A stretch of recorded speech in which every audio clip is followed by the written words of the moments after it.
Në ditën e raportimit kreut SPAK, unë i drejtova ati një pyetje. A heziton SPAK-u të marri në hetim apo të pandehur kryeministrin?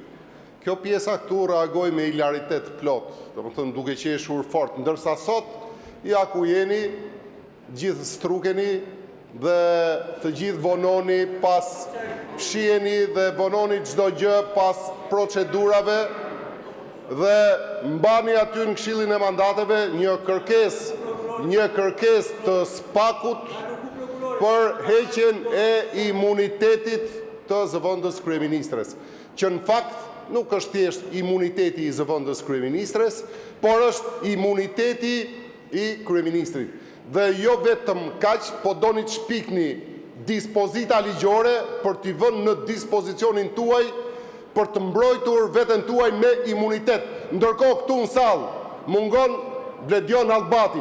Dhe a e dini kryetar pse mungon? Se policia juaj e ka goditur në protestën e radhës dhe ai është i pamundur, sepse imuniteti për ju ka kuptim vetëm kur bëhet fjalë për zëvendës kryeministren, për kryeministrin, për antarët e kabinetit. Të tjerët duhet goditen, madje nxirrni edhe njerëz. Forcat Renea që na bokën 6 orë stërvitje, këte nuk e dishim, nuk njohin deputetët. Jo më, nuk njohin deputetët. Po mirë më këto forcat Renea, ndërhyrjes shpejt, kë njohin këta më, kë njohin. Po ata që janë shpallur në kërkim, a i njohin këta? Sepse të bëj një bilancë këtu, ja ku është ministria, që merret me bilancet tjera, u plagosën policët me demek, të dalit bëj një bilancë thjesht, sa nga ato kërkuar, të shpallur nga SPAK-u, kriminal të rrezikshëm, antar të bandave kriminale, që jetojnë në Shqipëri dhe përtej Shqipërisë, janë arrestuar. Po, forcat Renea arrestojnë adoleshentët, godasin deputetët e opozitës, madje i akuzojnë adoleshentët se kanë hedhur ata molotov, ndërkohë që pamjet tregojnë ndryshe.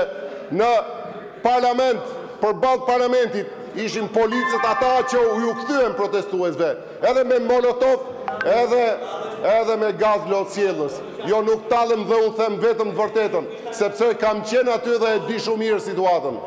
Dhe ky parlament duhet mbyllet dhe ju duhet mblidhni Këshillin e Mandateve menjëherë.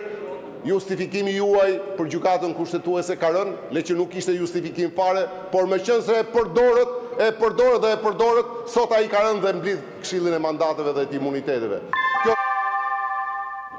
Okej, fjalën e ka zoti Sali Berisha, me pas zoti Taulant Balla.